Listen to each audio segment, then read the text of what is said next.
بسمہ تعالی۔ نماز کی اہمیت۔ الحمدللہ وکفا وسلام علی عبادہ الذین اصطفی، اما بعد۔ محترم دوستوں اور بزرگوں، نماز بہت اہم عبادت ہے۔ نماز اسلام کا ایک عظیم رکن ہے۔ نماز اللہ کو بہت پسند ہے۔ نمازی آدمی سے اللہ تعالیٰ بہت خوش رہتے ہیں، اس سے محبت کرتے ہیں، اس کو دنیا میں بھی مزیدار زندگی عطا فرماتے ہیں اور آخرت میں بھی جنت کی پر لطف زندگی عطا فرمائیں گے۔ محترم بھائیوں، 5 وقتہ نمازوں کا اہتمام کرو، ان کو نہایت پابندی کے ساتھ ادا کرتے رہو، ان کو کسی بھی حال میں نہ چھوڑو اور نہ قضا ہونے دو۔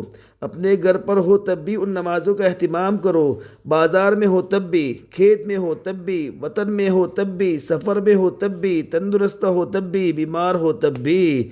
محترم دوستو، نماز کی پابندی بڑی نفع اور برکت کی چیز ہے، خواہ نماز تنہا پڑھی جائے یا جماعت کے ساتھ، لیکن جماعت کی نماز کا درجہ تنہا کی نماز کے مقابلے میں بہت بلند ہے۔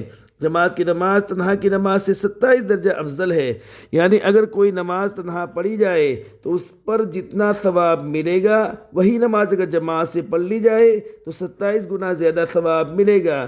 اس لیے مناسب ہے کہ نماز جماعت سے ادا کی جائے، بلکہ جماعت کا اہتمام کرنا ضروری ہے، کیونکہ فقہاء رحمہم اللہ تعالیٰ نے دلائل کی روشنی میں جماعت کو واجب قرار دیا ہے۔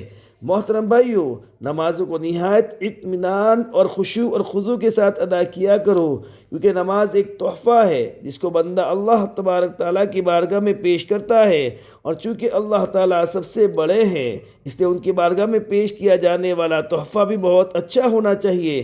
اس لیے حتی الوسع نماز بہترین سے بہترین پڑھ کر اپنے مولا کی بارگاہ پیش کرنا چاہیے تاکہ وہ قبول فرمائیں اور ہم سے خوش ہو اور اجر و ثواب سے نوازے۔ اے اللہ ہم کو اخلاص کے ساتھ اچھی سے اچھی نماز پڑھنے کی توفیق دیجیے، آمین۔